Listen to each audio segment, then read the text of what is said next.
Welcome to Part H, Day 7, the third of 3 videos regarding Day 7 of the Chronology of Humanity, prepared by Father and Son team, George and Dana Brown.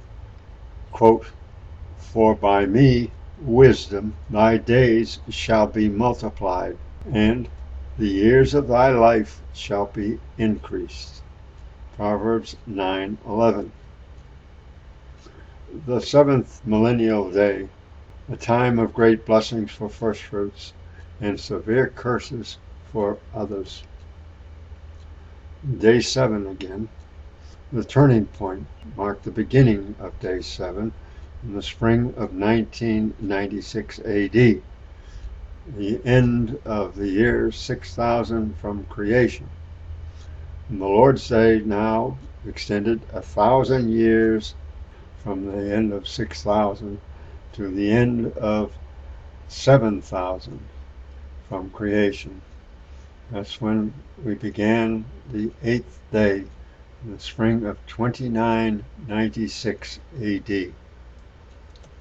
Troubles are evolving. Only a little flock, the firstfruits, escape early. Quote, "For the land hath committed great whoredom, departing from the Lord." Unquote. That's Hosea 1 verse 2.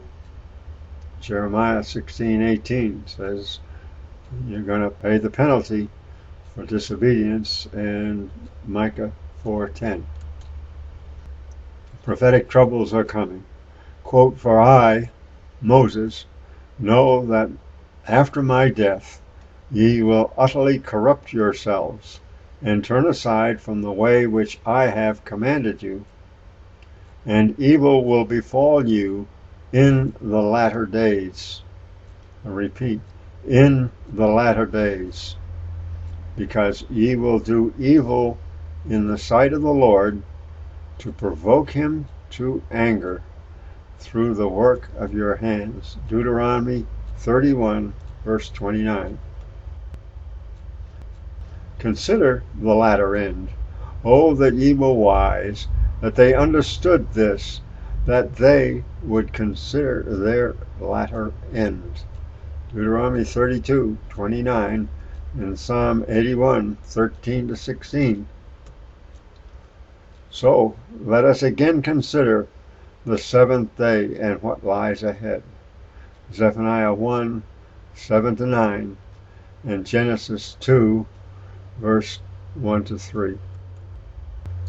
Timeline that we will be visiting during this video is shown below.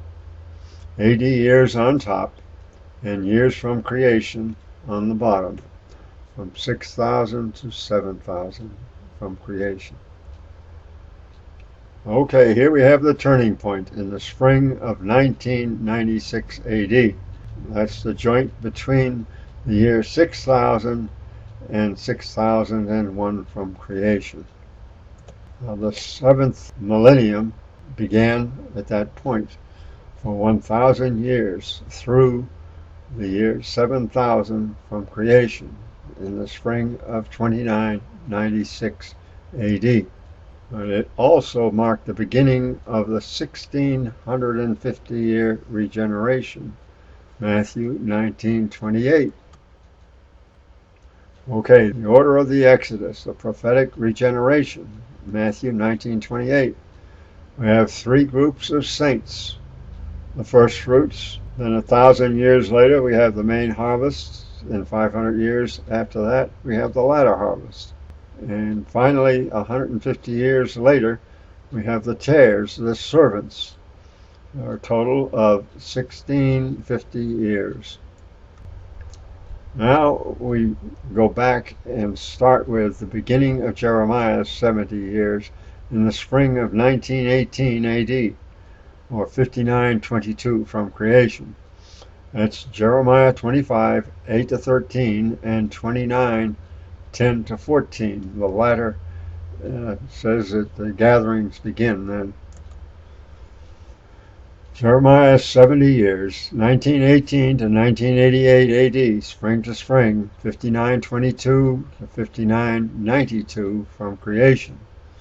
Now there's a 30-year difference between the end of Jeremiah's 70 years and the end of Daniel's 70 years, 5952 to 6022 from creation, or 1948 to 2018 AD, spring to spring.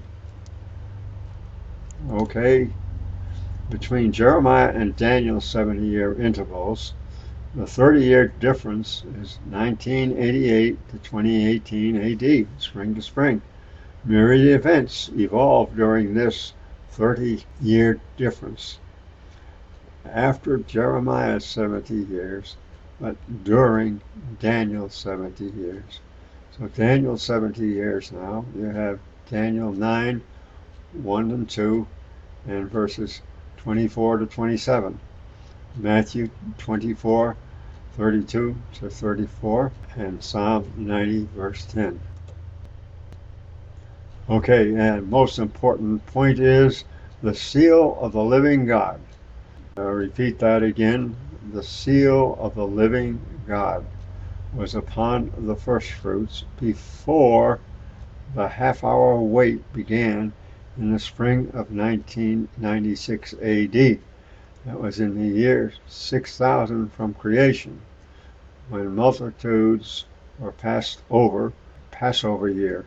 It's the first Passover. Okay, Revelation 6:17 says the beginning of the Lord's Day, and in 7:1 to 3, Revelations speaks of holding the winds until the first fruits are sealed. And 8:1 speaks of the half hour, the 21-year wait. 9:4 speaks of holding things back and not hurting those who are sealed.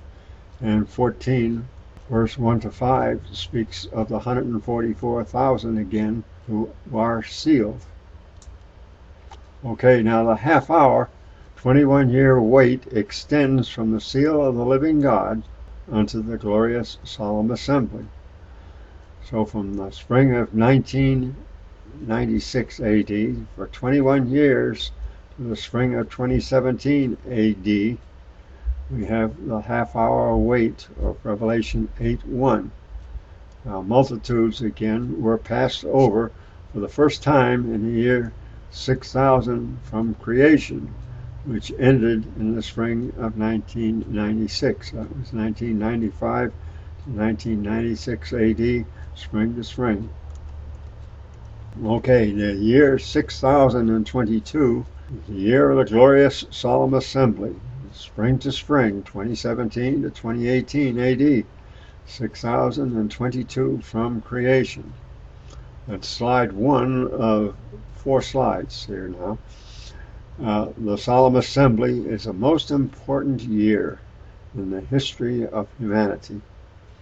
It's a special holy year, prefigured by the 22nd day of the 7th month. Leviticus 23 verses 36 and 39 speak of the Solemn Assembly, the gathering. And Zephaniah 3:18 tells you the gathering is for the Solemn Assembly. Okay, slide 2 now, we point out that the gathering is for the Glorious Solemn Assembly, Zephaniah 3:18. It's also called the 8th day of Tabernacles. Tabernacles is 1 week duration. Colossians 2:16 and 17, and Zephaniah 3:14 to 20, and Leviticus 23 verse 34 says the 7 days of Tabernacles, and 36 and 39 speak of the Solemn Assembly. Numbers 29:35. Okay, slide 3. The Messiah returns immediately after the tribulations of those days. I'll repeat that. The Messiah returns immediately after the tribulations of those days. That is, the 35 years of the beginning of sorrows, which end in the spring of 2017 AD, when the Solemn Assembly begins. Matthew 24, 29 to 31, Mark 13, 24 to 27, Isaiah 62, 1 to 12, and 66, 5 to 14, and Hosea 6, 1 to 3. Slide 4, the wedding supper. Revelation 19, 1 and 7 to 10. Psalm 45, 1 to 17. The Firstfruits marriage is consummated, made permanent on the Glorious Solemn Assembly. Okay, multitudes are passed over for entry into the Firstfruits. 3 opportunities now. The first time was in the year 6000 from creation, Passover year, as mentioned. The second time is 6010 from creation, the Fast of Atonement, or Atonement year. And the third time is 6014 from creation, the end of Daniel's 62nd year. On the left side here now we have 6000, 6010, and 6014 shown. The spring of 1996 AD, the spring of 2006 AD, and the spring of 2010 AD. 3 important years. The betrothal. A betrothal is a temporary, a conditional marriage. Therein the groom has 3 options. 1. The betrothed bride may be rejected. 2. The betrothed bride may be given unto a son. And 3. The marriage may be consummated, made permanent. Exodus 21, 7 to 11. The sequence of events for firstfruits. 1. By seeking to obey, the firstfruits are sealed, betrothed to God. Hosea 2, 19 and 20, and 6, 1 to 3. 2. God gives his betrothed bride unto his son, the Messiah. Exodus 21, verse 7 to 11, and Revelation 11, 15 to 18. 3. The Son consummates, makes permanent his marriage on the Glorious Solemn Assembly. Zephaniah 3, 14 to 20, and Revelation 19, 6 to 9 is the marriage supper. Now the chief human shepherd was anointed in the spring of 1978 AD, the end of the year 5982 from creation. That's when the chief human shepherd's 40-year special education began, Micah 7:15, and it ends in the year 6022, the year the Solemn Assembly is completed.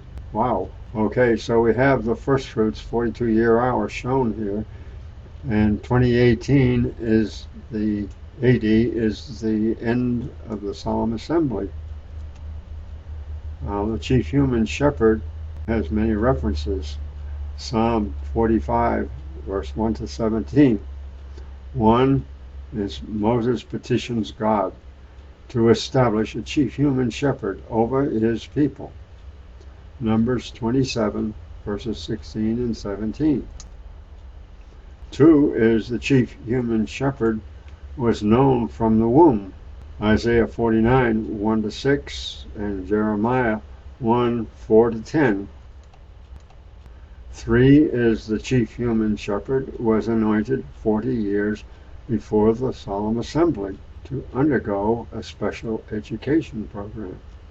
Micah 7:15. And 4 is God is raising up David, their king, to lead the congregation now forming.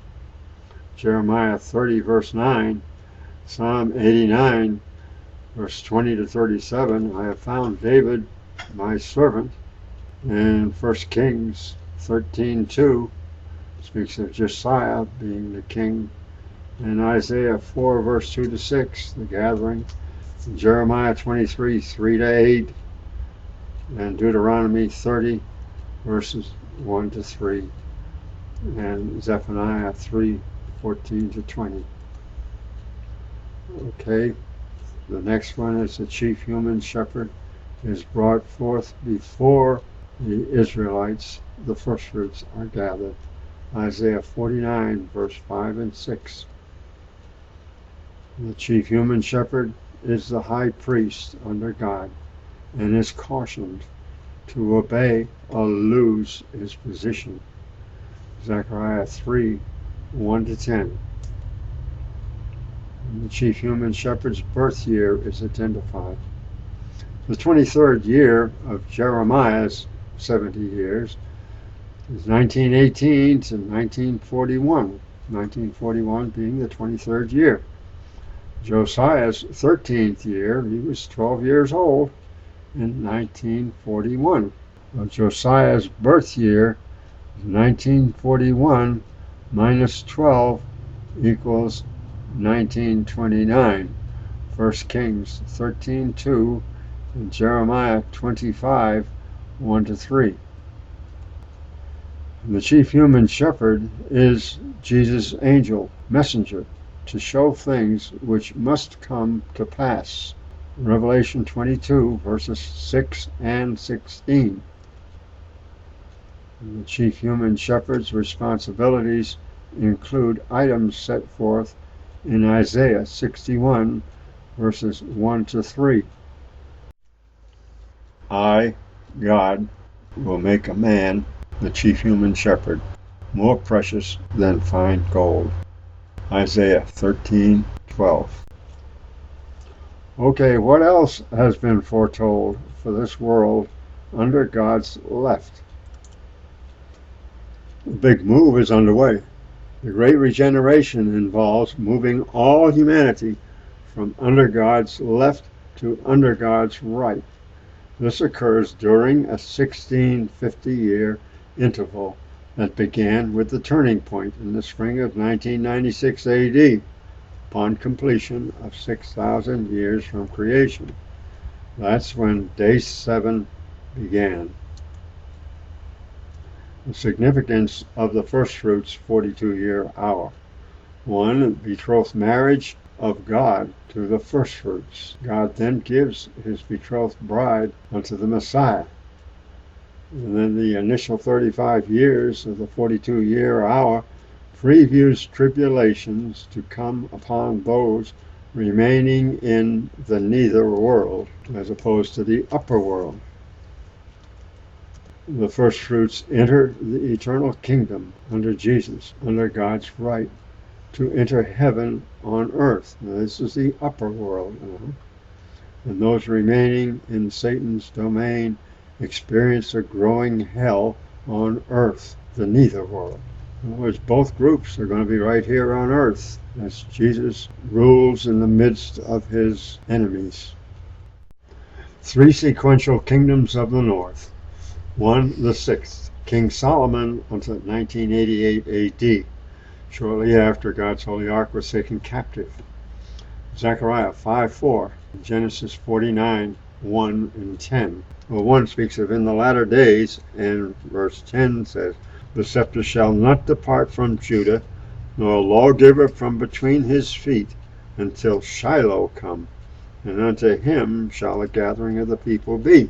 So the Holy Ark, being Shiloh, was brought forth back in 1985, and Zechariah 5:4 speaks of the destruction of the house of the thief, and Daniel 4:30 and 31 speaks of the 6th kingdom coming to an end. All right, 2.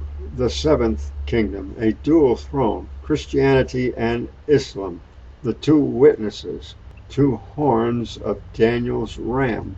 And note that the 2nd horn comes up higher.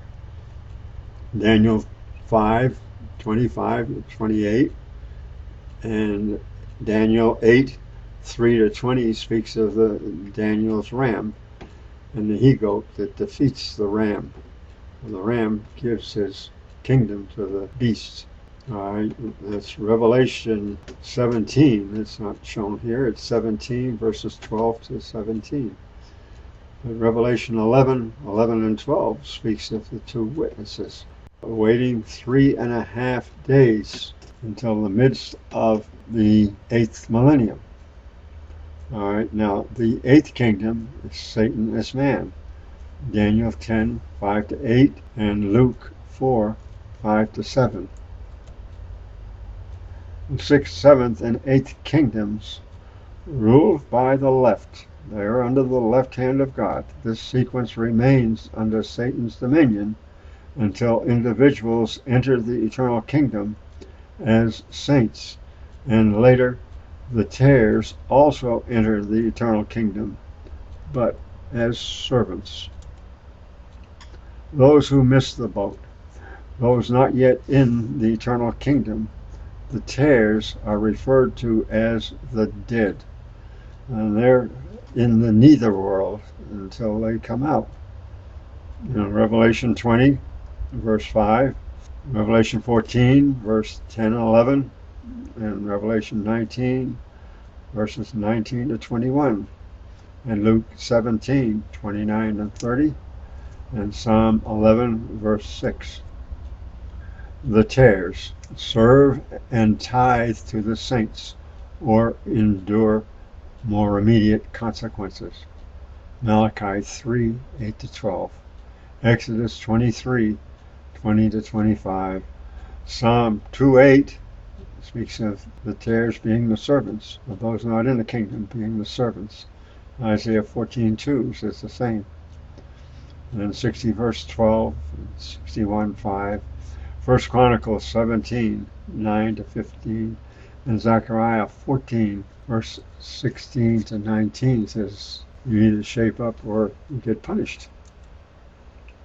Okay, so here we have a major building, one of the Twin Towers, getting ready to come down. And Isaiah 30, verse 25 says, "And there shall be upon every high mountain and upon every high hill rivers and streams of waters." Rivers and streams of waters. Everybody's got running water today, even in the top of these high towers. Okay, in the day of the great slaughter, when the towers fall. We're seeing the first one here. So the arrival, the sign of the end times.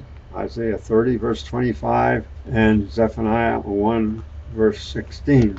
This occurred in 2001 AD, or 6005 from creation, when the towers fell. 11 September 2001 AD. We call it 9/11.